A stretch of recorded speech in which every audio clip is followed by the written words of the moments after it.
primero vamos a empezar entonces a ver cómo se va a formar todas esas estructuras adultas, que esas estructuras adultas van a ser por lo menos lo que me forma el diencéfalo, lo que me forma el bulbo raquídeo, lo que me forma la médula oblongada, lo que me forma el cerebelo. Entonces necesitamos ver cómo se va a formar. Entonces, para ver la formación del sistema nervioso central, vamos a tener primero un desarrollo temprano. Un desarrollo temprano que tiene, por decirlo así, un punto importante, que es el día 28 del desarrollo embriológico. Ese día 28 del desarrollo embriológico es el día en el que se cierra el tubo neural. Ese momento, en ese momento, que es el día 28, ya se va a tener el cierre completo del tubo neural de forma de que se puedan formar todas las estructuras adultas.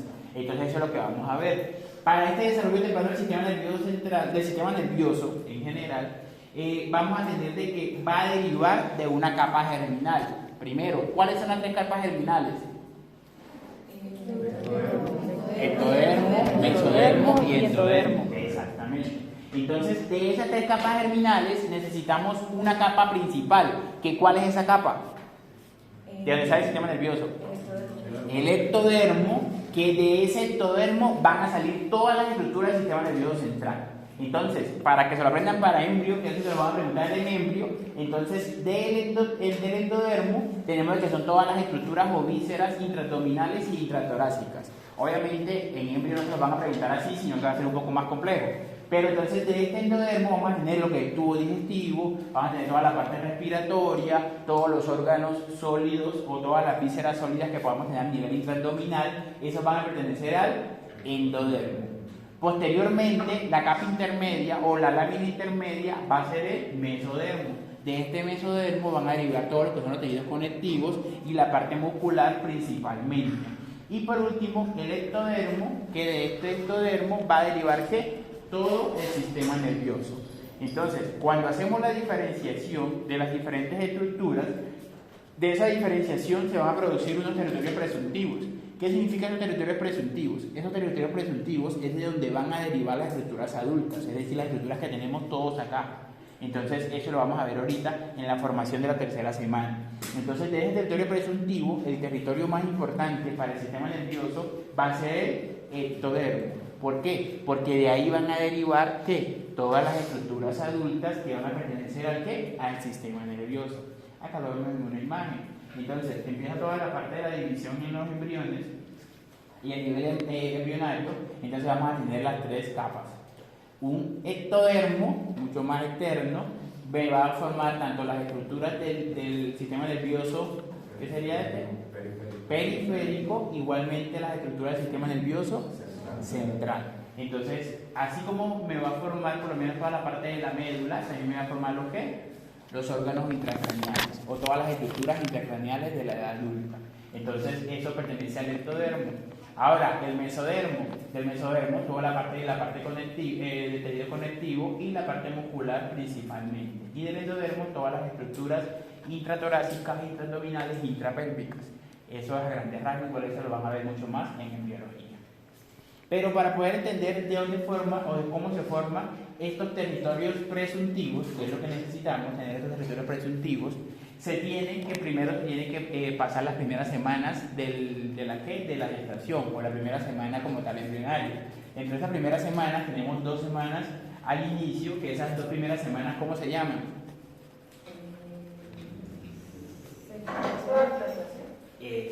Segmentación e implantación. Entonces, en la segmentación va a ser la primera semana, en la cual lo que pasa principalmente es que el óvulo que sale ¿de dónde? Del ovario, va en busca de un espermatozoide. ¿A dónde se produce la fecundación? ¿En la qué? En la ampolla, exactamente. Entonces se produce en la parte angular de la trompa de falopio. Y después de que se produce esa fecundación, a nivel de la parte de la ampolla de la trompa de falopio, lo posterior que va a hacer es viajar en lo que ya está fecundado y empiezan a hacer las primeras divisiones celulares para que se forme posterior la mórula y después el blastocito, y el blastocito es el que se va a implantar.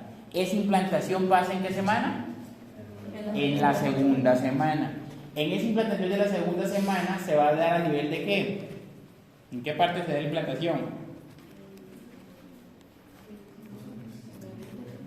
¿En el qué?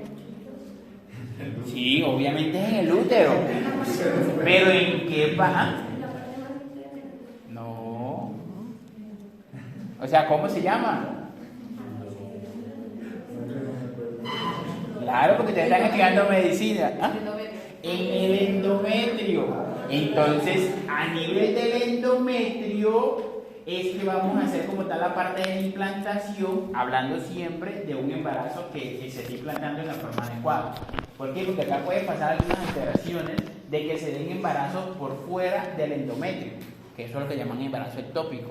Y la principal ubicación de embarazo ectópico, ¿dónde creen ustedes que sería? En las trompas. En la trompa del falopio, principalmente en la región del istmo.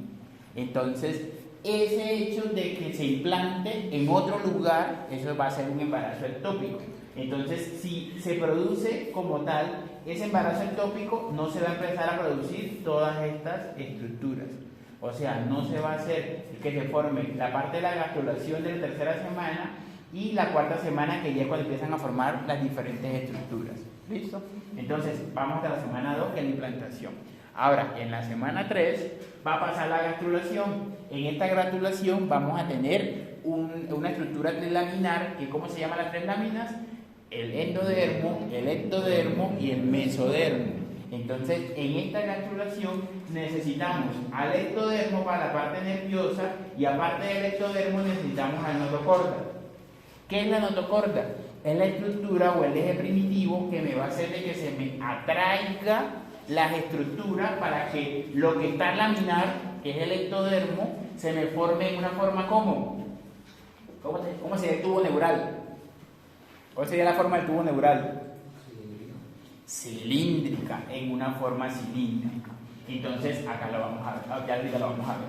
Entonces, eso pasa en la semana 3. Y ya posteriormente en la semana 4, entonces va a empezar a formarse el tubo neural en el día 22, que es el primer día de la semana 4. Recuerden que nosotros en las gestaciones siempre vemos todos por semanas. No lo hablamos por meses, ni por cada 15 días, ni por cada 2 meses, siempre hablamos por semanas.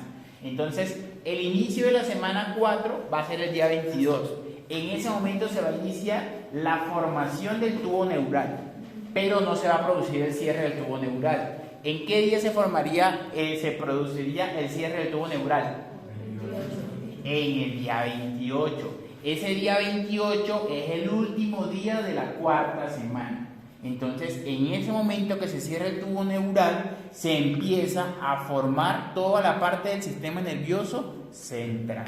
¿Alguna pregunta hasta ahí? No. Bueno. Entonces lo vemos acá. En el desarrollo temprano tenemos una lámina, que esta lámina ¿de qué sería? ¿Cómo se llamaría esta lámina? Cuando está totalmente horizontal. ¿Sería una lámina de?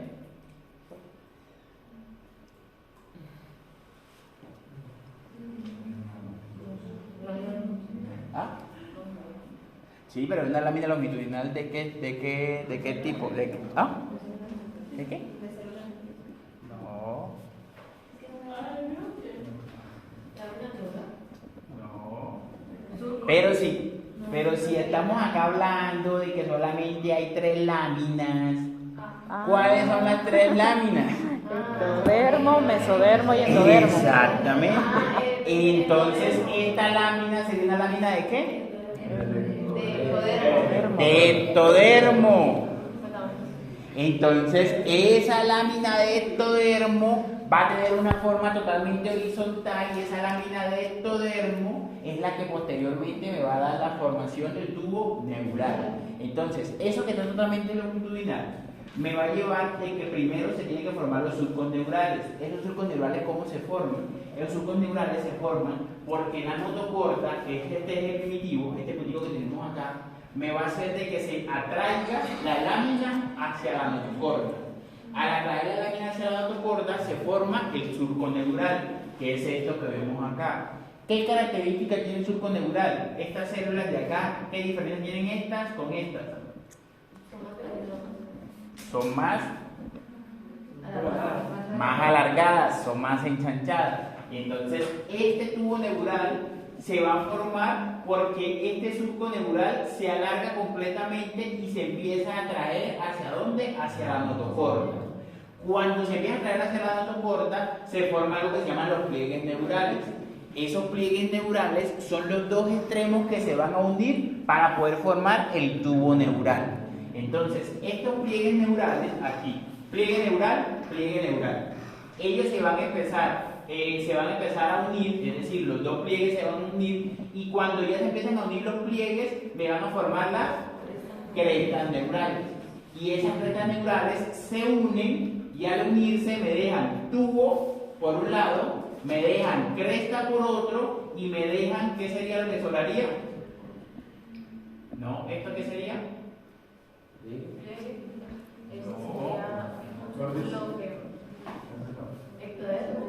Ectodermo, exactamente, porque del ectodermo necesito que se me sigan formando las demás estructuras aparte del tubo neural. ¿Listo? Entonces me va a formar en un punto el tubo neural, que es lo que se cierra y lo que es cilíndrico. Me va a formar las crestas neurales, que esas crestas neurales me van a formar otro tipo de células, que es la diferenciación celular, y por arriba vamos a encontrar ¿qué? Una lámina de ectodermo. ¿Listo? Entonces esa es la formación principal que se produce. ¿Cuándo pasaría esto? Que ya empieza como tal a hacer la forma más ovalada para buscar la forma cilíndrica. ¿En qué día pasaría esto? En el día 22, exactamente. ¿Y cuándo pasaría que ya las crestas neurales se unan? En el día 28. Entonces en el día 28 vamos a encontrar de que ya está cerrado completamente ¿el qué? El tubo neural. Y ahí vamos a tener las tres estructuras. Ya lo vemos igual en otra imagen, pero ahí la tenemos. Tubo neural, crestas neurales y la lámina de ectodermo. ¿Listo? Que es la lámina que sigue sobrando. Ahora, ya cuando se cierra el tubo neural, este tubo neural, acá hay una fusión de los pliegues neurales. Mire que acá hay dos dice. Pero ese tubo neural tiene que tener unas elongaciones hacia la región caudal y hacia la región cefálica. Esas elongaciones, ¿cómo se llamarían? Neuroporo, exactamente. Entonces, esas prolongaciones, vamos a tener de que tenemos una prolongación hacia caudal que se llama ¿cómo? No. Neuroporo posterior. Entonces, acá cuando se empiezan a cerrar, la prolongación que está hacia caudal se llama neuroporo posterior. Y lo que está hacia cefálico se llama neuroporo anterior. ¿Listo? Entonces, esos neuroporos, ¿en qué se me van a conformar? ¿En qué se me van a formar? Por lo menos lo que es neuroporo posterior, que es la parte caudal. ¿En qué creen ustedes que se me forma? ¿En médula qué? Médula espinal, exactamente. Y el neuroporo anterior, ¿en qué se me formaría? En órganos intracraneales, exactamente. Entonces, el neuroporo anterior es el que me va a formar los órganos intracraneales. Y el neuroporo posterior es el que me va a formar la médula espinal. Entonces, en esa conformación es después de que se cierre ¿qué? El tubo neural. O sea que eso ya sería la quinta semana. Porque a la cuarta completa se va a cerrar el tubo, a la quinta ya se empiezan a formar los neuroporos. ¿Listo? ¿Alguna pregunta hasta ahí? Sí. ¿Cuál se cierra primero? El anterior. Entonces, el neuroporo anterior se cierra primero que el posterior. Igual ya ahorita la vamos a ver por qué se cierra primero. ¿Por qué se cierra primero? ¿Por qué creen ustedes que se cierra primero? No. Para que se pueda ensanchar. Entonces, cuando se ensancha, se forman las vesículas y de esas vesículas vamos a tener todas las estructuras adultas, que ya ahorita las vamos a ver. ¿Listo? Entonces, este neuroporo me va a dar todo el eje de ¿qué? Del sistema nervioso central. Entonces, estos neuroporos, tanto el anterior como el posterior, me van a derivar en todo lo que es el sistema nervioso central. Y ya vamos a ver cómo se hacen esas prolongaciones. Pero ya tenemos los neuroporos, ya tenemos el tubo neural. Ahora, ese tubo neural, ¿qué más tenemos? la cresta neural. ¿Y qué más tenemos? El ectodermo. El ectodermo. Entonces, eso, o sea, le hago la aumentación del ectodermo porque entonces la superficie del ectodermo continúa y ya el tubo neural se formó. Entonces, en este momento vamos a ver de que las crestas neurales van a hacer una subdivisión y me van a formar unas células específicas. Unas células específicas que la gran mayoría van a pertenecer al sistema nervioso. No, Periférico. al periférico. Entonces, la gran mayoría van a pertenecer al sistema nervioso periférico. Entonces, de estas crestas neurales vamos a tener dos grupos celulares. Entonces, vamos a tener células de los ganglios sensitivos de los nervios espinales. ¿Estas pertenecen a qué sistema? Al sistema nervioso periférico, porque son nervios espinales. Células de los ganglios sensitivos de los nervios craneales. No. Al periférico. Célula de los ganglios autónomos. Central, exacto. Célula de la médula suprarrenal. No, es simpático. Es simpático, pero sería ¿qué? Central. Entonces, esta célula de la médula suprarrenal, la médula suprarrenal, ¿qué me produciría? Algunos neurotransmisores como la adrenalina, algunas hormonas como el cortisol, que ellos también hacen la integración ¿con qué? Con el sistema nervioso autónomo.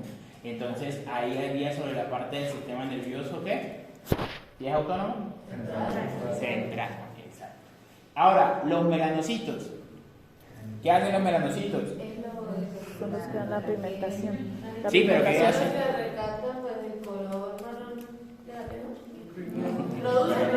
Producen el pigmento, pero ¿qué produce los melanocitos? Melanina. Entonces, los melanocitos producen melanina y esa melanina es la que me da la pigmentación, por lo menos de la piel. Pero ustedes dirán, ¿qué tiene que ver la melanina con el sistema nervioso? ¿Qué creen ustedes? Pues lo que eso también produciría la melatonina para No. No.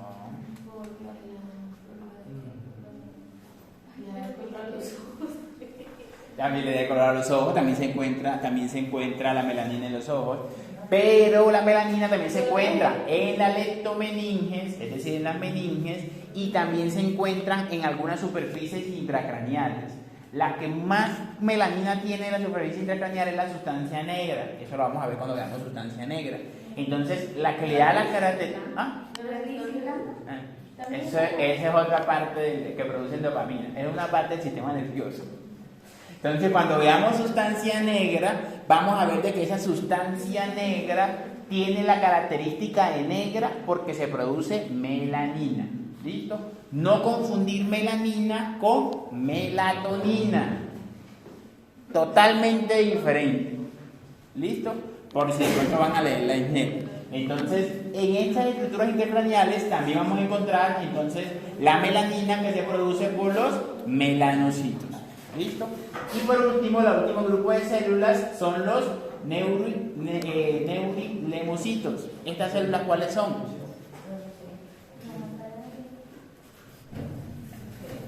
¿Quién la compañera? No, pero ¿cómo se llaman estas células? ¿Qué otro nombre reciben estos neurilemocitos? Ah, pero no vale que busquen en Google. No, células de Schwann. Entonces, las células de Schwann hacen lo que dijo Héctor. ¿Producen qué? La mielina, pero ¿en qué sistema? En el sistema nervioso periférico. Porque en el sistema nervioso central lo producen otras células neurogliales que se llaman los... ¿Cómo? Los oligodendrocitos. ¿Listo? Entonces, estos neurimelocitos también van a ser derivados de qué células? De las células que derivan de la cresta neural. Y ellos me van a formar la vaina de mielina a nivel del sistema nervioso periférico, porque estos neurilemocitos son lo mismo que las células de Schwann. Que las células de Schwann son un grupo de células neurogliales, o son neuroglias. ¿Listo? ¿Alguna pregunta hasta ahí? Pero ¿qué pasa después con la notocorda? ¿Qué pasa con la notocorda? También me va a dar la forma circular de la parte bucofaringea. Pero ya eso no nos corresponde a nosotros, eso ya es en embrio. Ah, bueno, no me vas a preguntar eso. No te voy a preguntar eso porque yo no lo he visto. Eso es algo que le pasó a un compañero en el grupo del martes. Lo que yo no le he dado, no se lo voy a preguntar. Si usted me responde algo con algo que viene en la próxima clase, está mal. Yo le dije la vez pasada. ¿Ah? Pero si lo hablas, me lo preguntas. ¿Si la qué? Si lo hablas y lo mencionas, te lo preguntas. Ah, si yo lo hablo, lo pregunto, exactamente. Pero ¿qué le pasó al compañero? Que el compañero me respondió una pregunta de la división del sistema nervioso en las subdivisiones que están acá. ¿Yo se los he dado? Ya él se pasó de aventajado y me respondió metencéfalo. Estaba bien, pero yo le pregunté eso. ¿Verdad que no? Pues no, pero sí estaba bien. Pero yo no le pregunté eso, porque si vamos a eso, entonces cogemos la INEL y yo pongo el dedo y le pregunto. Entonces, ¿verdad que no? Yo traigo la fija, a ver. Ah, miren, aquí la compañera trae la de ella y abrimos la INEL. Ahí sí. Pero para ¿Ah?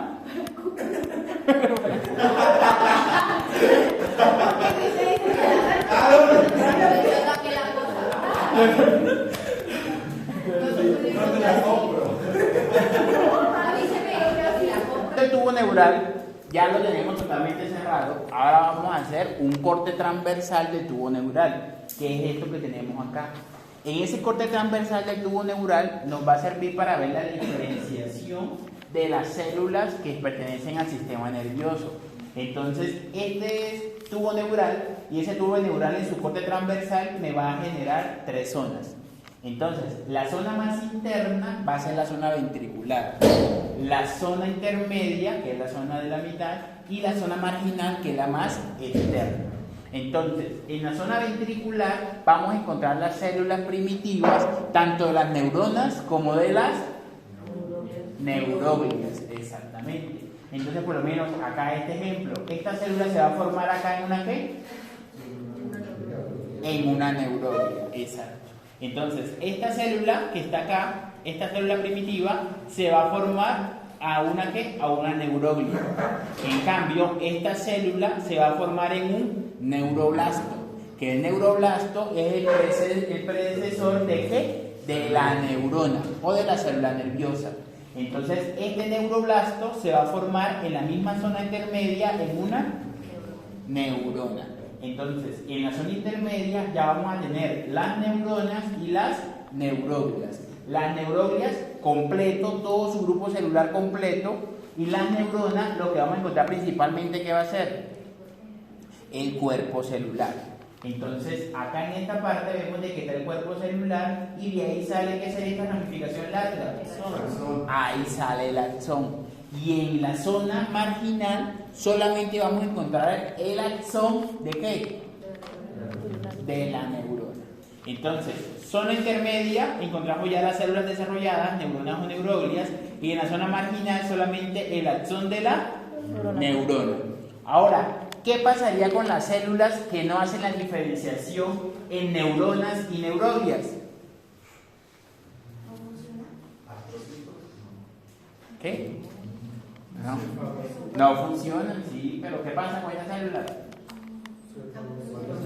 Apoptosis, hacen una muerte celular programada, y en esa muerte celular programada terminan en apoptosis, como dice la compañera. Entonces, las células nerviosas o van a ser neuroglias o van a ser neuronas. Ya, si no son en ninguno de los dos grupos, van a terminar entonces en una muerte celular ¿qué? Programada. Eso nos lleva a que tengamos solamente dos grupos celulares, que son los que vamos a ver más adelante. Ya después de esos dos grupos celulares vamos a ver de que por lo menos de las neuroglias se van a separar en 4 grupos, pero ya cada una va a cumplir una función en específico. Y de las neuronas sí vamos a tener un solo grupo, que es la, como tal, la célula excitada. ¿Alguna pregunta hasta ahí? No. ¿No? Bueno, entonces ya tenemos corte transversal, ya tenemos las zonas, ya tenemos cómo se desarrolla la parte de las neuronas y las neuroglias. Ahora vamos a ver cómo se producen esas prolongaciones, tanto del neuroporo, ¿qué sería acá? Tanto el neuroporo posterior como el neuroporo anterior. Entonces, el neuroporo anterior, a diferencia del posterior, va a sufrir 3 ensanchamientos. Esos ensanchamientos van a formar unas vesículas y de esas vesículas se van a formar todas las estructuras adultas. Entonces le coloco un ejemplo. Primer ensanchamiento, prosencéfalo. Segundo, mesencéfalo. Tercero, rombencéfalo. De estas 3 estructuras van a salir, de estas 3 vesículas, que se llaman vesículas, van a salir todas las estructuras adultas. ¿Estructuras adultas de dónde? Sistema nervioso. No, intracraneales. ¿Listo? Entonces, ¿por qué intracraneales? Porque el sistema nervioso central también es médula. Pero esas van a derivar ¿de dónde? Del neuroporo posterior. Entonces, este neuroporo posterior no sufre ensanchamientos, sino que solamente se prolonga hacia la región caudal para formar lo que viene siendo la médula espinal. O sea que estas 3 vesículas serían lo que me forman todas las estructuras de foramen magno. ¿Hacia dónde? Hacia ¿Ah? no, hacia la parte Hacia arriba no existe en la neuroanatomía. hacia la parte craneal. Bueno, hacia la parte dorsal, está bien, hacia todas las estructuras intracraneales. ¿Listo? Entonces, estas van a ser formadas por las 3 vesículas que se producen por los ensanchamientos. Que ahora la vamos a ver. Entonces, tenemos las 3 vesículas, prosencéfalo, mesencéfalo y rombencéfalo. Entonces, para que a ustedes les quede fácil el aprendizaje de estas vesículas, ustedes siempre tienen que relacionar que prosencéfalo es todo lo que está hacia cerebro anterior. ¿Listo? Mesencéfalo, cerebro medio. Y rombencéfalo, cerebro posterior. ¿Listo? Entonces, cada una de esas vesículas va a ser la primera división. Entonces, el prosencéfalo se divide en prosencéfalo. Y de ese prosencéfalo va a ser una subdivisión que se divide en telencéfalo y diencéfalo. Entonces, del telencéfalo van a salir todas las estructuras adultas de lo que son los hemisferios cerebrales, van a salir los núcleos basales y va a salir el hipocampo. Eso va a ser del telencéfalo. Del diencéfalo va a salir todo lo que es tálamo, aquí no es hipocampo, sino hipotálamo, cuerpo pineal y infundíbulo. Igualmente acá también vamos a tener epitálamo y vamos a tener subtálamo. Todo eso deriva ¿de dónde? Del diencéfalo. Y es más que en las estructuras adultas, cuando nosotros lo vamos a ver, las estructuras, vamos a ver el tálamo pertenece al diencéfalo, el epitálamo pertenece al diencéfalo, el subtálamo pertenece al diencéfalo. Entonces, todas estas estructuras van a pertenecer al diencéfalo y provienen de la vesícula ¿de qué? Prosencéfalo. Del prosencéfalo. ¿Listo? Ahora, la vesícula del mesencéfalo tiene una primera división que va a ser mesencéfalo, tiene una subdivisión que va a ser mesencéfalo y tiene unas estructuras adultas que van a ser estructuras ¿de quién? Del mesencéfalo. Entonces yo no sé por qué me responde mesencéfalo. Si el mesencéfalo solamente da estructuras del mesencéfalo y siempre responde mesencéfalo. O sea, el mesencéfalo no va a dar estructuras ni del puente, no va a dar estructuras del hemisferio cerebral, no va a dar estructuras de nada. El mesencéfalo va a dar estructuras ¿de qué? Del mismo mesencéfalo. Como son el ¿techo de quién? Del mesencéfalo, el tegmentum del mesencéfalo y el pie peduncular que se deriva del mesencéfalo. Entonces, todas esas estructuras van a pertenecer ¿a quién? Al mesencéfalo. Así que esta es fácil de aprender. Así que esta casi nunca se la pregunta.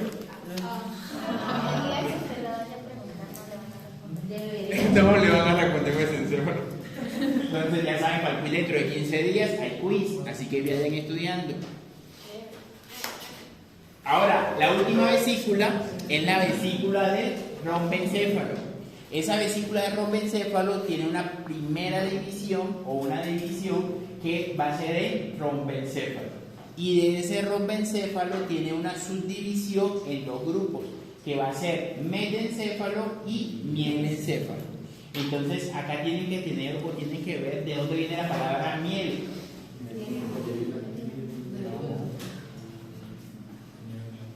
De médula. Entonces, este mielencéfalo solamente me va a formar médula ¿qué? Oblongada. Oblongada. En cambio, el mesencéfalo me va a formar puente y me va a formar cerebelo. Entonces, todas estas estructuras, ¿dónde están? Todas. ¿En qué parte de la bóveda craneal? En la bóveda posterior. Entonces, ¿por qué cuando yo le pregunto sobre puente me responde que prosencéfalo? Pequeño detalle, ¿verdad? Entonces, si ustedes se aprenden de qué lado viene cada una de las vesículas y de esto a qué pertenece, ya ustedes lo pueden relacionar de forma mucho más sencilla. ¿Listo? ¿Alguna pregunta hasta ahí? No. ¿No? Bueno. Ahora lo vemos en una imagen. Entonces, en esta imagen vemos lo que está en rojo, ¿qué sería? No, así sin que ustedes fuesen de neuroanatomía. El cerebro. El cerebro, exactamente. Entonces, los hemisferios cerebrales van a pertenecer ¿a quién? Al telencéfalo. Al telencéfalo. ¿Y provienen de dónde? Del prosencéfalo, que es lo mismo que el cerebro anterior. Entonces, todos los hemisferios ¿qué? Cerebrales van a pertenecer al telencéfalo. Ahora, el diencéfalo, aquí está tálamo, hipotálamo, subtálamo, infundíbulo, parte pineal. Todo esto va a pertenecer al diencéfalo. ¿Y ese diencéfalo de dónde proviene? También del prosencéfalo. O sea que estas dos todas estas estructuras de estas dos van a venir ¿de dónde? De la vesícula del prosencéfalo. ¿Listo? Hasta ahí claro.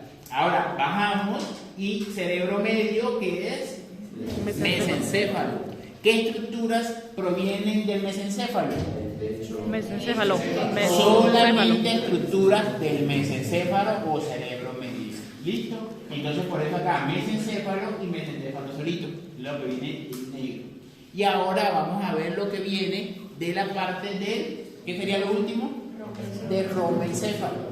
¿Cuáles estructuras vienen del rombencéfalo? Cerebelo, bulbo raquídeo y puente. ¿Cuál viene del mielencéfalo? La médula oblongada o bulbo raquídeo, que son sinónimos. ¿Listo? Entonces, esas son todas las estructuras que vamos a ver en la neuroanatomía, cada una con una función específica, cada una con unas estructuras específicas, pero lo más importante es que todas derivan de tres vesículas. ¿Y todas derivan de dónde? Del ectodermo. Todo lo que hemos hablado viene de dónde? Del ectodermo. ¿Listo? Entonces, si yo le pregunto, la respuesta nunca va a ser ni mesodermo ni endodermo. Siempre va a ser ectodermo. El mesodermo y el endodermo no se lo van a preguntar en embrión. ¿Listo? Y ya por último la diferenciación final. Entonces, en esta diferenciación final se tiene de que las dos células principales o dos grupos celulares principales son una célula excitable, que es la neurona, y una célula no excitable, que son las neuroglias. Neuroglias que ayudan ¿a quién? A la neurona. A la neurona a que funcione. Neuroglias que se necesitan para que la neurona funcione. Si las células no hacen esa diferenciación final en esos dos grandes grupos, terminan en ¿qué? Muerte celular programada. Si no están en esos dos grandes grupos, siempre van a hacer apoptosis al final del proceso. ¿Listo? Entonces, acá vamos a ver los dos grandes grupos, que son las neuronas y las neuroglias. ¿Cuál de las dos están mayor en número? Las neuroglias. Las neuroglias. Las neuroglias están de 5 a 10 veces más en número que las Neuronas. Y las neuroglias representan el 50% de la masa del sistema nervioso central. Entonces, las neuroglias siempre van a ser medio de las neuronas, pero son las que me permiten de que las neuronas ¿qué? Funcionen. Porque si no tenemos neuroglias, no tenemos mielina. Si no tenemos neuroglias, no tenemos sustancias estróficas. Si no tenemos neuroglias, no tenemos sustancias que necesiten para hacer el proceso de la sinapsis. Si no tenemos neuroglia, no tenemos líquido cefalorraquídeo. Entonces, estas neuroglias cumplen la función alrededor de quién? De la neurona. Pero las neuronas siempre van a necesitar de quién? De la neuroglia. ¿Listo? Ahora, en la etiología del sistema nervioso. Entre la etiología del sistema nervioso tenemos 5 grupos que se relacionan buscando una función específica. ¿Cuál creen ustedes que es la función que se busca garantizar del sistema nervioso? Pasar el impulso, hacer la sinapsis, que todas las células se activen o se inhiban. Eso es lo que busca el sistema nervioso. Entonces, un ejemplo, si yo tengo, ¿qué les digo? Si yo tengo una enfermedad que me daña mi vaina de mielina, que se llama enfermedades desmielinizantes, ¿qué pasaría por lo menos con el impulso? Fuese mucho más lento, no se transmitiera. Entonces, eso nos lleva a que no se haga una sinapsis adecuada y la funcionalidad en ese paciente se ve alterada. Funcionalidad tan sencilla como la marcha, funcionalidad tan sencilla como el habla, funcionalidad tan sencilla como la visión, porque recuerden que la gran mayoría de estructuras funcionan gracias a ¿quién? Gracias al sistema nervioso. ¿Listo? Entonces, de estos grupos celulares vamos a encontrar 5 grupos. El primer grupo, células nerviosas. ¿Cuáles son las células nerviosas? Las neuronas. Esas neuronas me van a recibir el estímulo y me van a ¿qué? A botar el impulso. Eso es lo que hacen las neuronas. Segundo grupo de células, las células neurogliales o las gliales. Esas células neurogliales, como ya se los dije ahorita, van a ¿qué? A mantener la función de ¿quién? El sistema de las células De nerviosas. las neuronas, exactamente. Tercer grupo, células endoteliales. ¿Para qué creen que sirven estas células endoteliales? ¿O dónde las encuentro? ¿Pero a quién recubre? No. ¿Quién da más?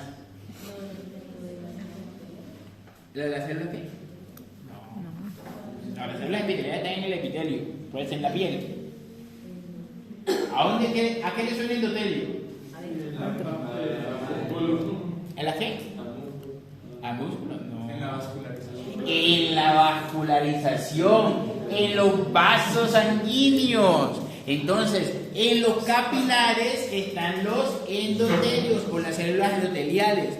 ¿Por qué son tan importantes las células endoteliales? ¿O qué me ayuda a mí los vasos sanguíneos? ¿A qué me ayuda? ¿O qué me da? ¿A lo que? O sea, ¿qué me daría?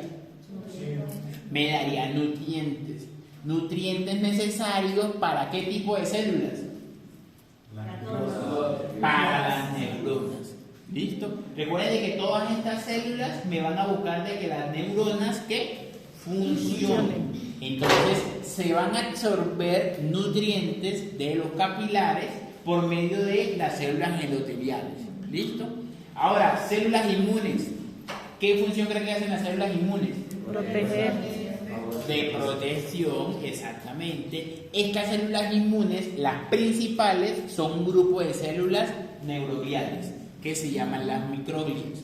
Entonces, esas microglias funcionan como macrófagos tisulares, que esos macrófagos tisulares están siempre inactivos en el sistema nervioso central y la única forma que se activen va a ser que haya alguna agresión. Es decir, entra una bacteria, es decir, hay una inflamación, es decir, hay un trauma, es decir, cualquier tipo de alteración en el sistema nervioso me va a llevar a ¿qué? Me va a llevar a que estas células inmunes se activen. Aparte de las microglias, también van a estar los monocitos como células inmunes. Pero los monocitos, o sea, son las células, por decirlo así, secundarias en la respuesta inmune. Las principales son las microglias. Tisulares. Tisulares. ¿Qué significa macrófagos tisulares? Para que no se lo aprendan con ese nombre porque, uy, el doctor, ¿cómo habla de locuras? Líquidos tisulares que se encargan de integrar los desechos. No, ¿qué significa tisular? Porque yo les puedo decir que otro macrófago tisular es las células de Puffer. Aquí va la compañera que iba a hacer quiz. ¿Qué son los macrófagos tisulares? ¿Qué creen ustedes que son? ¿Qué creen ustedes que son los macrófagos tisulares? Ya no viene la palabra tisular. ¿De dónde? De tejidos, exactamente. Entonces, hay macrófagos en los diferentes tejidos. Yo puedo tener por lo menos macrófagos alveolares, que ¿dónde estarían esos macrófagos alveolares? ¿A dónde? En los alveolos, en la parte pulmonar, pero también puedo tener los macrófagos tisulares que se llaman células de Kupffer, que ¿dónde estarían? En el hígado. Entonces, los macrófagos tisulares significan que son los macrófagos propios del tejido ¿qué? Nervioso. Entonces, esos tejidos propios se llaman microglias. Esa diferenciación se hace en las primeras semanas en el saco vitelino. Igual eso lo van a ver ustedes en Inmuno el próximo semestre, que hacen todo mejor de Dios.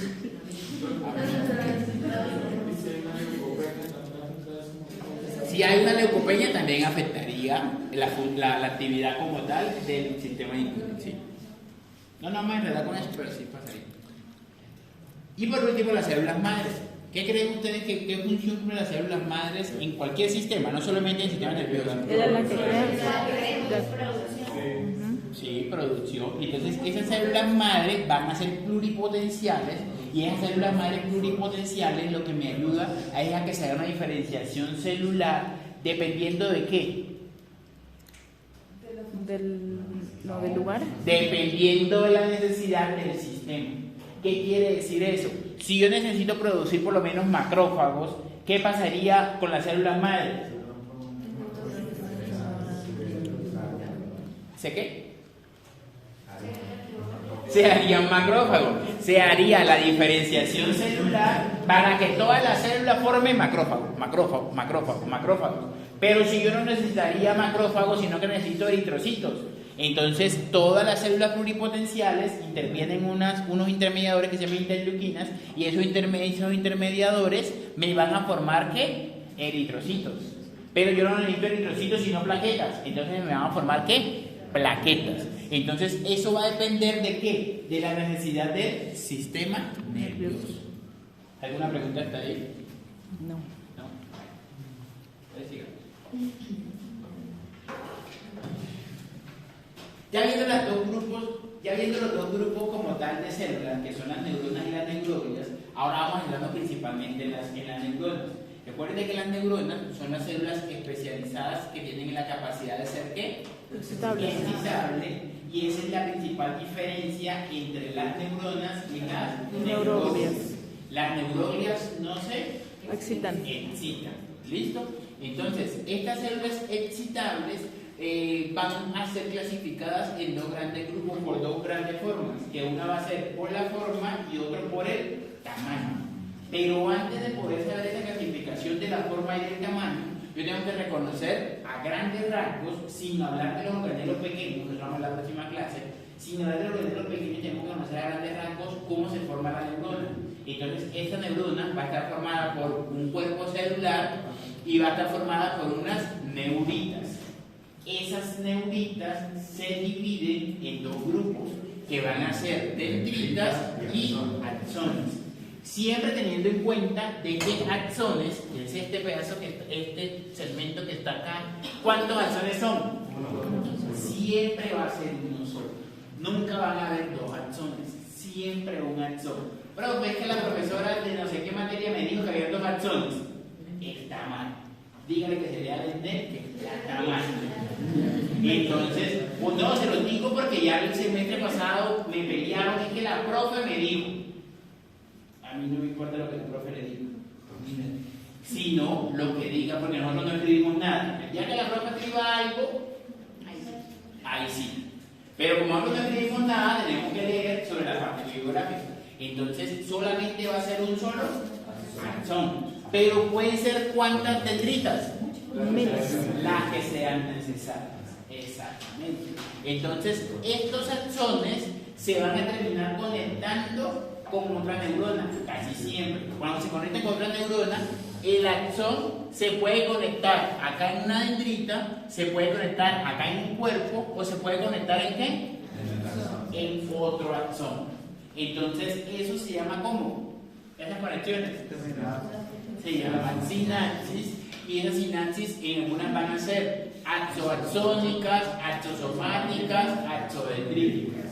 ¿Listo? Entonces, acá tenemos dos términos. Uno, recepción del estímulo. ¿Quién recibe el estímulo? La posináptica. Sí.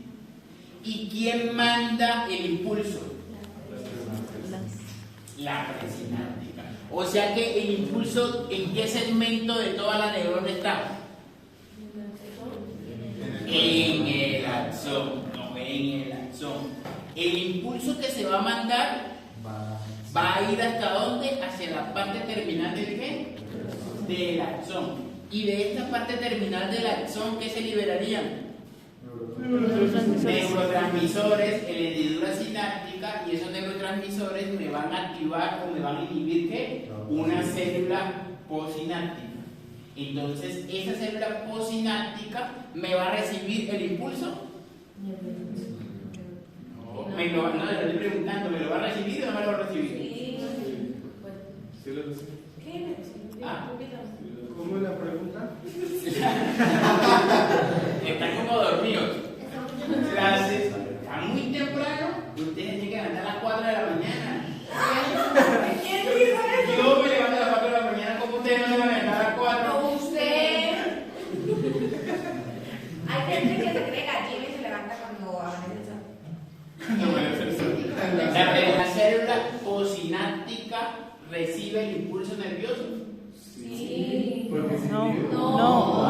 ¿Por qué no? Porque Porque sabe ¿qué?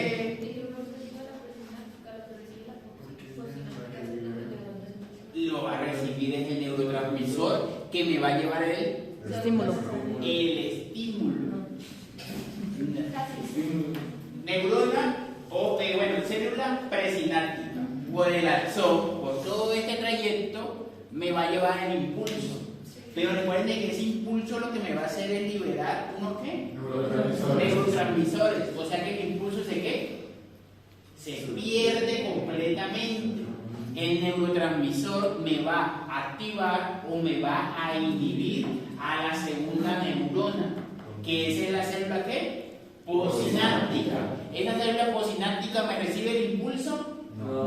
No, sino que me recibe ¿qué?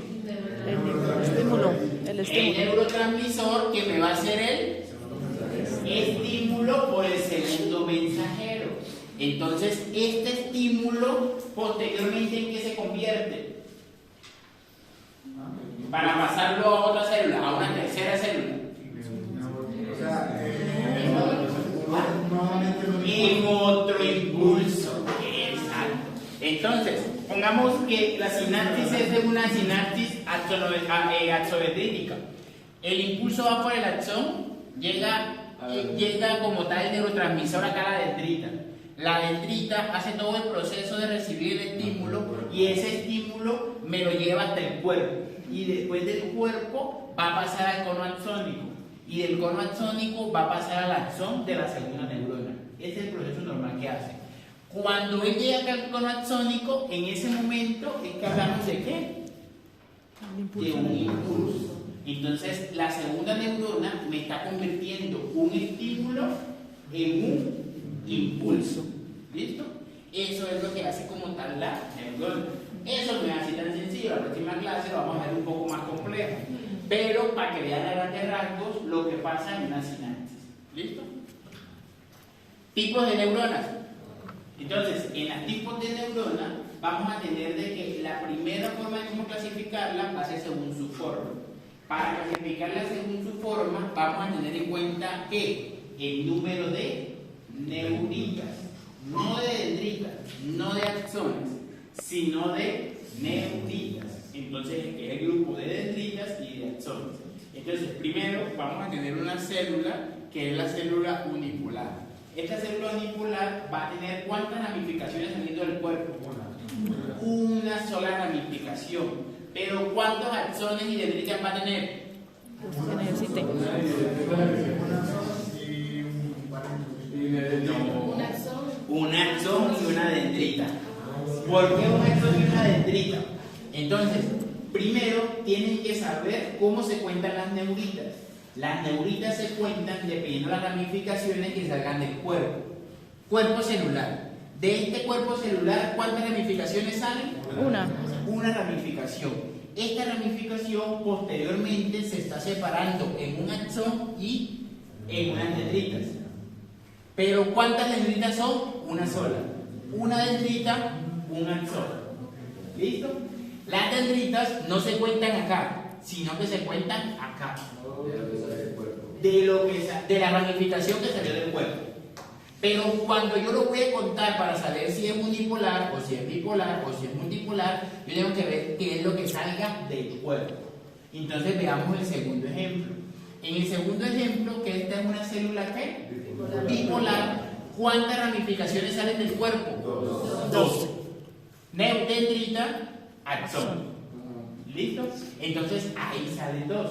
Pero si vemos una multipolar, vamos a ver que de la multipolar, este es el ¿qué? El cuerpo. ¿Y cuántas dendritas salen?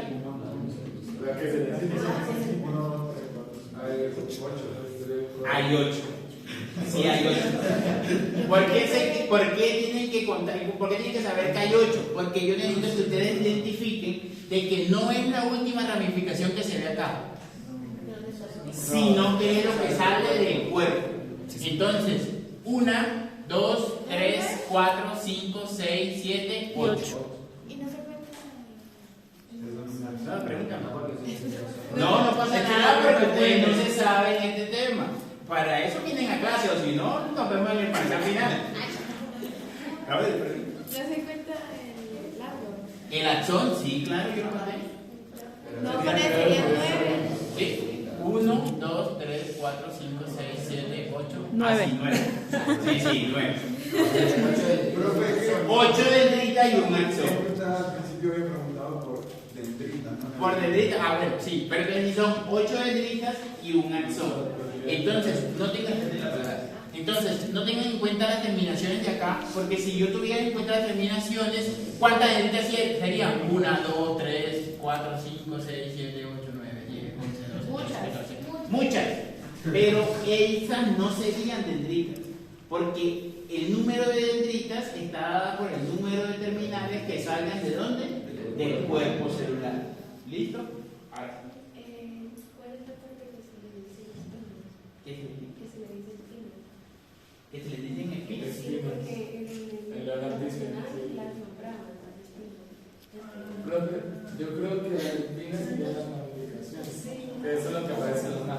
En la hora aparece. Bueno, tiene el libro en Me aparece una flechita que dice espina. Que son como. Si la fecha está acá, serían como todas las mismas terminales que salen de la dendrita. Sí, porque eso es Esas espinas no. Ah, esa sería la espina. Algo del libro de la UNAL, para que no lo tengan en cuenta, algo de la UNAL, para que no lo tengan en cuenta, es que también le habla de algo que se llama una neurona pseudo-unipolar. Esa pseudo-unipolar, según la definición, concuerda completamente con la unipolar. Pero esa definición de la unipolar, entonces se confundirían entre las dos. Dejémoslo en la clasificación solamente en unipolar, bipolar y multipolar. ¿Listo? La pseudo-unipolar, no. Entonces ella se sale como tal. O sea, es de donde sale la terminación de cada una de las ramificaciones para formar las dendritas. Serían las espinas. ¿Listo? Profe, las neuritas, ¿cuáles son? Las neuritas todas, o sea, por lo menos 1, 2 neuritas. Porque es el grupo entre las dendritas y los axones. Las neuritas se dividen Profe, en dendritas no.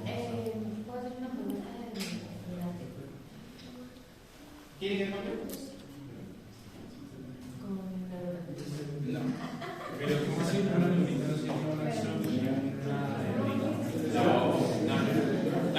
Es que ya no hablo de las neuritas. Las neuritas pueden ser axones o pueden ser dendritas. Cualquiera de las dos, las neuritas. Si yo tengo un axón y tengo una dendrita, ¿cuántas neuritas tengo? 2 neuritas. ¿Listo? Si yo tengo una sola neurita, siempre va a ser un ¿qué? Un axón. Porque el axón es obligatorio que lo tenga la célula. ¿Listo? Si no, esa. Y si no hay axón, no va a ser su función, que va a ser transmitir en el impulso nervioso. O sea que la impulsa para hacer la ramificación directamente del cuerpo de la neurona. Las neuritas van a hacer las ramificaciones que se hagan directamente. Muy bien tu definición. ¿No me puede volverla para preguntar algo? No me quedó claro del primer ejemplo para... O sea, en la primera neurona en esta. No, bueno, en la del medio y en la última. Bueno. Entonces, este es un cuerpo celular. De este cuerpo celular, ¿cuántas terminaciones salen? Una sola terminación. Que esa terminación después se ramifica y tiene un axón y tiene una dendrita, es otra cosa. Pero neurita como tal, una sola. Porque es lo que sale del cuerpo celular. En cambio, la bipolar, que es esta bipolar va a tener una neurita en cada uno de los extremos. Entonces, una neurita que es un axón y una neurita que es una ¿qué? Dendrita, siendo que bipolar. ¿Listo? Ahí cómo contaría las dendritas, profe, en la parte. No, una sola. Ya la cola sería la... Ya la cola, todo esto sería la dendrita. Exacto. Porque es lo que sale como tal del cuerpo celular.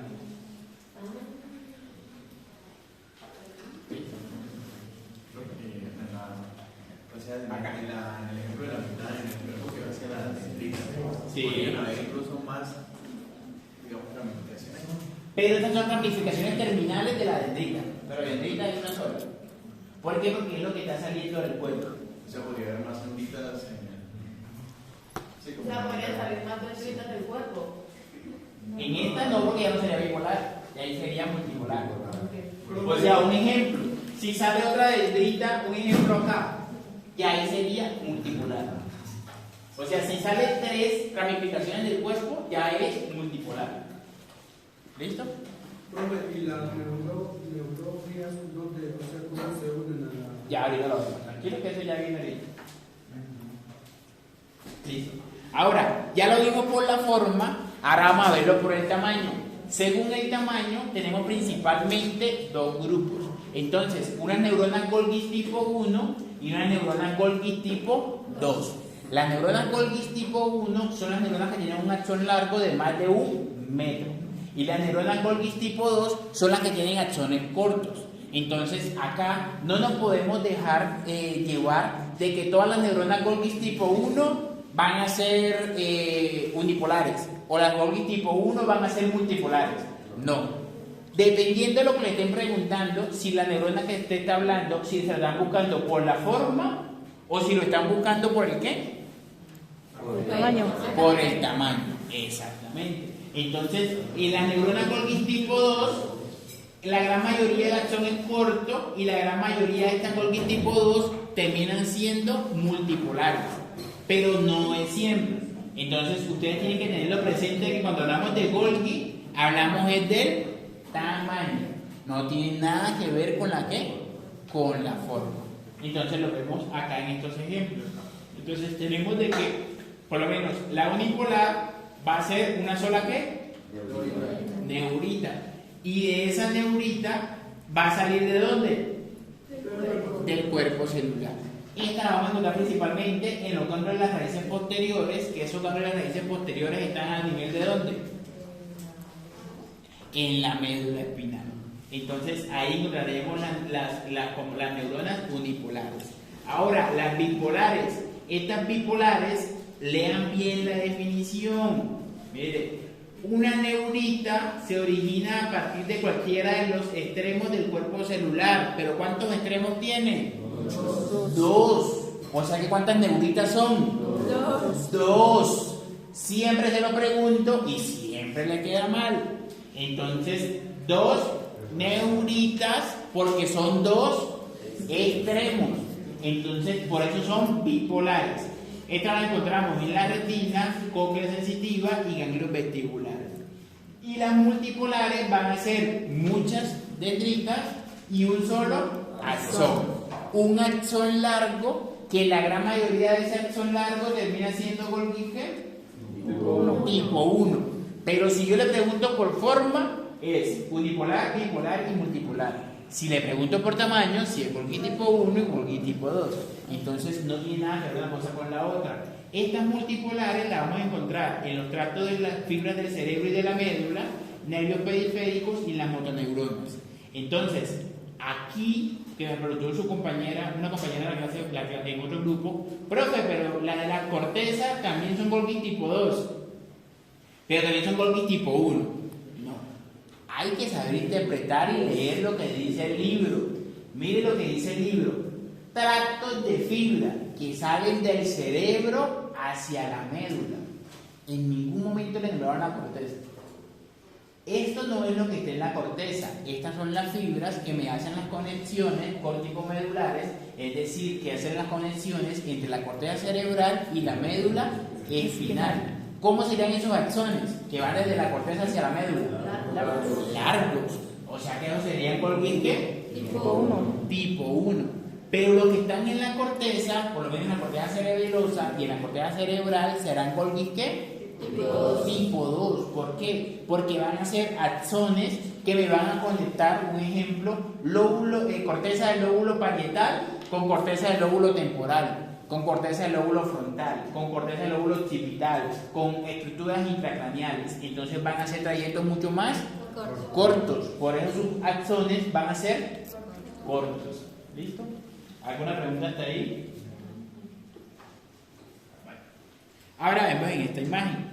Estas tres células, según su tamaño, ¿cómo serían? Tipo Golgi. Golgi tipo 1. ¿Por qué Golgi tipo 1? Porque tienen un axón largo. Pero en estas mismas células vamos a encontrar de que estas células serían, según su forma, como bipolar. Y esta multipolar. ¿Por qué multipolar? Porque tiene varias dendritas y un axón. Esta bipolar tiene un grupo de dendritas y un axón. ¿Listo? Entonces, no siempre la Golgi tipo 1 van a ser multipolares. La gran mayoría sí, pero no siempre va a ser así. Ahora vamos a este ejemplo de estas que son más pequeñas. Si hablamos de tamaño, ¿serían Golgi ¿qué? Tipo 2. Tipo 2. Pero de esta Golgi tipo 2 también vamos a ver que esta sería bipolar y esta sería multipolar. ¿Listo? Entonces, dentro de la clasificación depende de lo que estemos viendo, si es la forma o si es el tamaño. Por ejemplo, en esta que es multipolar, no logro distinguir a la axón. Pero así que está así. Así que se ramifica de largo. Esta está más que todo en la corteza cerebelosa y ya lo vamos a ver en la corteza porque están así de esa forma. Profe, en la bipolar tipo 1 No hay ninguno bipolar ahí. No, pero nunca te decimos bipolar. ¿Yo? En ningún momento he dicho bipolar. Bipolar. Primera, segunda, tercera bipolar. ¿Sería una sola dendrita o dos? Una dendrita, porque es lo que salga del cuerpo. Yo tengo una pregunta. En esta. Abajo. Esa. Esta. ¿Cuál es el axón? Ahí sí no se podría diferenciar porque los tamaños son muy parecidos. Profe, no se podría diferenciar ¿O lo que que? son los terminales de la axón. ¿Se lo dejo? Pero no, o sea, en la imagen que yo sé lo que, o sea, que se lo pueda diferenciar en esta imagen, no, porque ya son muy parecidas. ¿Listo? Bueno, eso es sobre la parte de las neuronas. Ahora vamos a ver el último grupo de células que son las neuroglias. Entonces, estas neuroglias tienen una característica específica que es que no se pueden excitar. Eso lo tienen que tenerlo ustedes en la cabeza. Se excita neurona. No se excita neuroglia. Entonces, estas que no se excitan van a ser principalmente 4 grupos. Esos 4 grupos me llevan a que la función de la neurona se mantenga. Entonces, le hacemos acá, le hago una énfasis en ¿por qué creen ustedes que hay tantas neuroglias por una sola neurona? Porque Por las no. Por las funciones. ¿Por qué por las funciones? Porque cada neuroglia, le coloco un ejemplo, microglia, célula de defensa, astrocito, nutrición o sustancia que necesite, oligodendrocito, vaina de mielina. ¿Cuál otro hay acá? Bueno, también es astrocito, bueno, ahí no están las células ependimarias. Pero igual, ¿a dónde? Ahí células terminales. Acá, bueno, células ependimarias también entonces cumplen su función.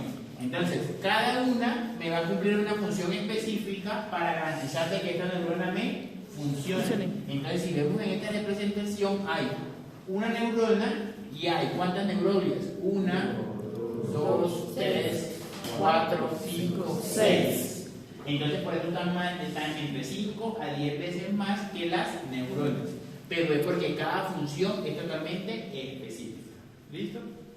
Ahora, de las neuroglias, entonces tenemos 4 grupos principales: los astrocitos, los oligodendrocitos, las microglias y las células mesenquimales. Entonces, el primer grupo son los astrocitos. De estos astrocitos se separan en 2 grupos. Los 2 grupos son astrocitos fibrosos y astrocitos protoplasmáticos. ¿Qué función cumplen los astrocitos fibrosos?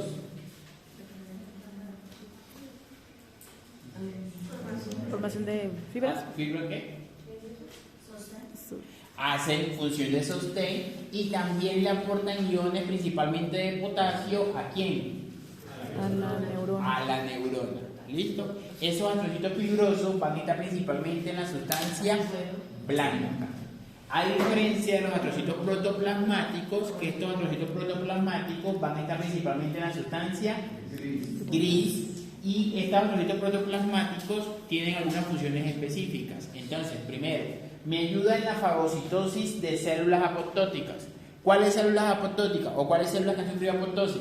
Los que se han muerto. Los que no pertenecen ni a las. Una sola. Sí, pero ¿cuáles células se morirían para que Las que No, o sea, hablando de células, sería un astrocito, sería una neurona, sería un oligodendrocito, sería una microglia. Las que no tuvieron los reconocimientos. ¿Cómo la puede? Las neuronas. Entonces, las neuronas que sufren una apoptosis van a terminar en una fagocitosis por los astrocitos protoplasmáticos.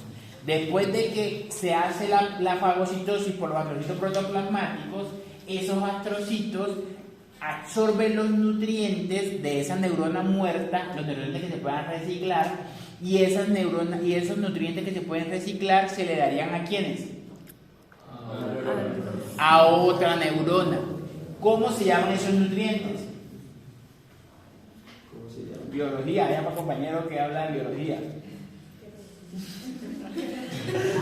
¿Cómo se llaman los nutrientes que dan los astrocitos protoplasmáticos de una neurona fagocitada a una neurona nueva? ¿Ah?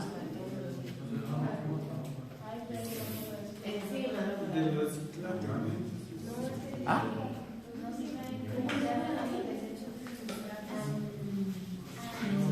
Cinco en el pide el artículo que me digas. ¿Cómo? ¿Ah? ¿Cómo se llaman las sustancias que se reciclan? de reciclaje. Sustancia trófica. Escribe y tiene 5 en el quiz. Que se recicla. Ya el compañero lo entendió. La sustancia trófica, eso lo vieron en biología. No vengan a decir que no, porque eso es una parte del metabolismo. Entonces, las sustancias tróficas son las sustancias, silencio, las sustancias tróficas son las sustancias que se pueden reutilizar de, por lo menos, una neurona que sufrió apoptosis para dárselas a una nueva neurona. Esos metabolitos se llaman sustancias tróficas.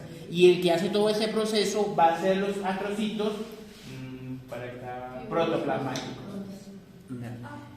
Aparte de eso, los astrocitos protoplasmáticos también ocupan el espacio de las neuronas muertas. Es decir, el astrocito protoplasmático me la fagocita, me está sacando los nutrientes de esa neurona y me está ocupando el espacio de esa neurona. ¿Qué quiere decir? Si esta neurona acá hace apoptosis, entonces este astrocito se une a ella, se produce la vacuola fagocitaria y de esa vacuola fagocitaria yo absorbo nutrientes, todo lo que más se pueda reutilizar. Y este astrocito se va a ubicar ¿dónde? En el espacio donde está la neurona. ¿Para qué se hace eso? ¿Para qué creen ustedes que se hace eso? Para mantener la estructura o mantener la masa ¿qué? Encefálica o la masa de la médula o donde esté la neurona. ¿Listo? Entonces eso lo hacen los astrocitos protoplasmáticos. Ahora, un segundo grupo de neuroglias son los oligodendrocitos. ¿Qué hacen los oligodendrocitos? Me ayudan en la formación de mielina, donando la mielina para que se formen las vainas. Estos oligodendrocitos, ¿dónde estarían normalmente? ¿En qué parte de la neurona? Alrededor del axón. Por eso en esta gráfica, este es el oligodendrocito y este sería ¿qué? El axón. Entonces, este oligodendrocito me da la vaina de mielina. ¿En qué sistema nervioso? ¿O en todos? El sistema nervioso central. En el sistema nervioso central. Porque recuerden que en el sistema nervioso periférico lo dan las células de Schwann. La misma mielina para la vaina de mielina. Una pregunta, es que en el libro decía que por ejemplo, las que tienen el axón más corto, o sea, el corto tipo 2, no tenían tanto recubrimiento de mielina. Sí, cierto. ¿Eso es verdad? Eso es verdad, claro. ¿Por qué? Porque las fibras, no me gusta retroceder el diapositiva, pero se lo voy a mostrar como una diapositiva. Si este axón es largo, ¿cómo creen ustedes que tiene que estar la mielina? Más ¿Gruesa o delgadita? Gruesa. Gruesa. Porque ¿qué característica tiene la mielina? ¿Qué es lo que hace la mielina? Es un aislante ¿qué? Eléctrico. Entonces la próxima clase vamos a ver cómo por el cambio de iones vamos a hacer un cambio como tal eléctrico a nivel de la membrana. Entonces Pues sí, entonces no es aislante eléctrico. sí, también es un aislante eléctrico. Entonces, la mielina, cuando el axón es largo, la mielina tiene que estar gruesa. Al estar la mielina gruesa, esa mielina hace de que donde está la mielina no se conduce, sino que solamente se conduce desde el cono axonal, que sería esta parte de acá, del cono axonal a nódulo de Rambier. Que en el nódulo de Rambier no hay vaina de mielina. Y de nódulo de Rambier a nódulo de Rambier, de nódulo de Rambier a nódulo de Rambier, nódulo de Rambier, así hasta llegar a dónde? Al terminal del axón. Al terminar del axón. Entonces, cuando hablamos por lo menos de una fibra nerviosa que va hacia los músculos, ¿cómo creen ustedes que va a estar esta mielina? ¿Gruesa o delgadita? Gruesa. Gruesa. ¿Por qué? Porque tiene que hacer un trayecto mucho más largo. Y si está más gruesa, va a ser más rápida la conducción. Y la conducción saltatoria va a ser mucho más rápida. Conducción saltatoria es que pasa de nodo a nodo, de nodo a nodo, de nodo a nodo, hasta la parte terminal. Igual eso lo vamos a ver en la próxima clase. ¿Listo? Bueno, ya esa parte. Ahora las microglias, ¿qué función cumplen? Hacen la fagocitosis. Pero ¿qué creen ustedes que cuál es la diferencia entre la fagocitosis que hace la microglia y la fagocitosis que hacen los astrocitos protoplasmáticos? Ay, sí, no me cuenten. ¿En qué momento se activa cada una?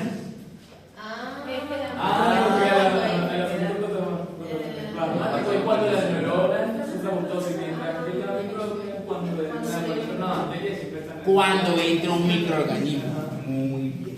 Entonces, los dos son fagocitosis, pero se activan en momentos totalmente diferentes. ¿Listo? Entonces, el que me va a hacer proceso de defensa van a ser las microglias. El otro me está haciendo un proceso como tal de absorber sustancias tróficas y de mantener la masa o la estructura del sistema nervioso. ¿Listo? Y por último, las células ependimarias. De estas células ependimarias tenemos tres grupos. ¿Cuáles son los tres grupos? Células coroideas, epidemocitos y tanicitos. Yo no le iba a preguntar eso hoy porque eso no lo vimos. Pero lo vimos. Tanicitos, ependimocitos y células coroideas. Entonces, esas células del epéndimo, cada una va a cumplir una función específica. ¿Cuáles son las funciones específicas? Entonces, de los ependimocitos, ¿qué hacen? Hace que circula y también me hace la absorción. Ahora, de las células coroideas, produce líquido cefalorraquídeo. Y de los tanicitos, ¿pero qué transportarían?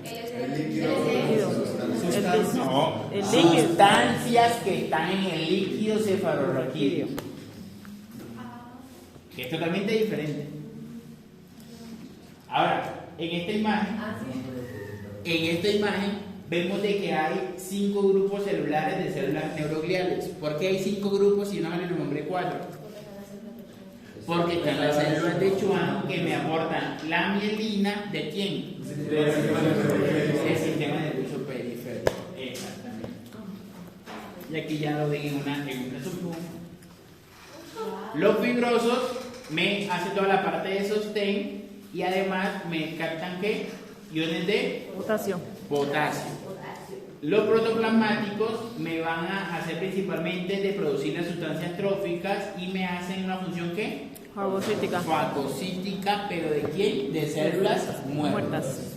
Los oligodendrocitos me forman la mielina en el sistema nervioso Central. Las microglias están inactivas en el sistema nervioso central, solamente se activan cuando hay una agresión. Y están acompañadas de los monocitos. Y los epídimos. Una pregunta, por ejemplo, la microglia, cuando se activan, cuando entra algún agente patógeno, ¿esos también tienen información en el sentido del sistema nervioso central? Porque eso es Sí, también generan, sí, claro. También generaría. También generaría muerte neurológica, porque eso No siempre. no siempre. No siempre. ¿Qué hacen las microglias? Las microglias, al ser macrófagos, ellos lo que hacen es que me van a hacer el patrullaje. ¿Qué significa el patrullaje? Entra un microorganismo y está unido a una célula.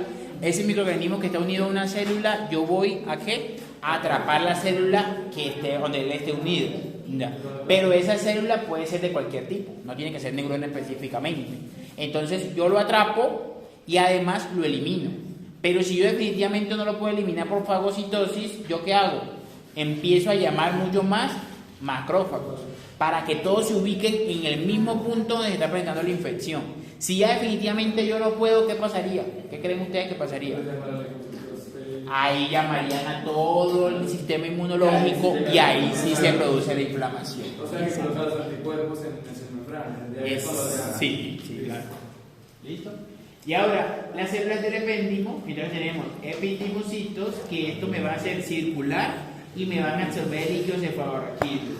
Las epiteliales coroideas me van a segregar y a producir líquidos cefalorraquídeos. Entonces, mientras estas me producen, estas me Transporte.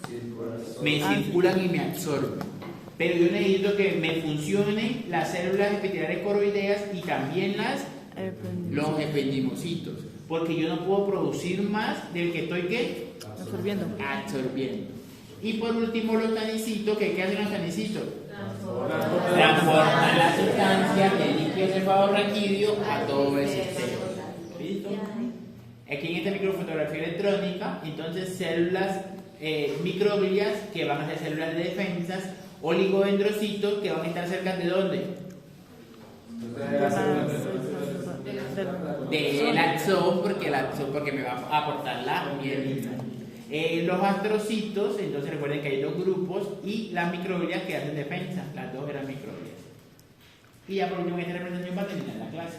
Entonces, en esta representación, ¿por qué ellos ponen cada célula en esa forma? Esta es la neurona, ¿verdad? Sí. Este es el astrocito, ¿cuál? El astrocito protoplasmático. ¿Por qué protoplasmático? Porque es fibroso. ¿Por qué es fibroso? Porque lo está sostenido, mejor dicho, ahorita.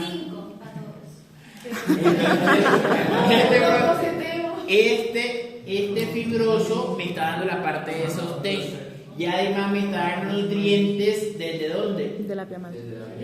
Desde las meninges. ¿Y desde dónde? Desde los capilares. Entonces él me da nutrientes ¿para quién? Para la neurona. Para la neurona. Este trocito protoplasmático, ¿qué me haría? Absorber. Me da sustancias tróficas y si esta neurona sufriera apoptosis, él empieza a actuar y la fagocita. ¿Listo?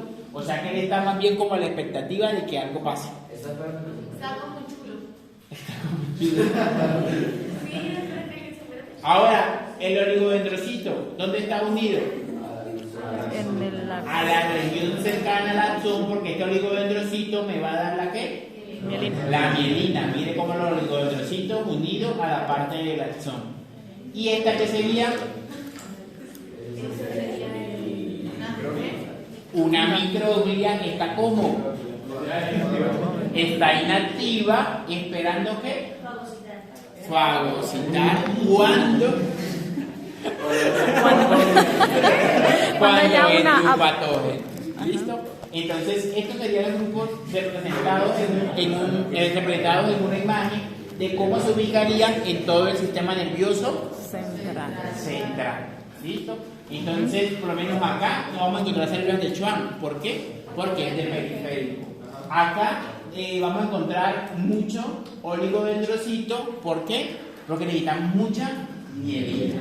Entonces, esa característica me lleva a que se mantenga la función de ¿quién?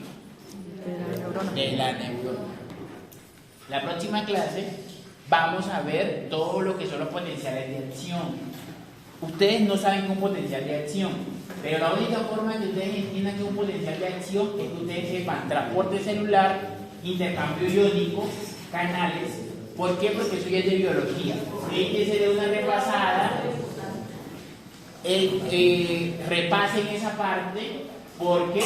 Porque para que ustedes puedan entender cómo se hace ese cambio, o sea, cómo se va a volver la célula positiva, negativa, en qué momento entra cero, cuál me aporta. ¿Ah?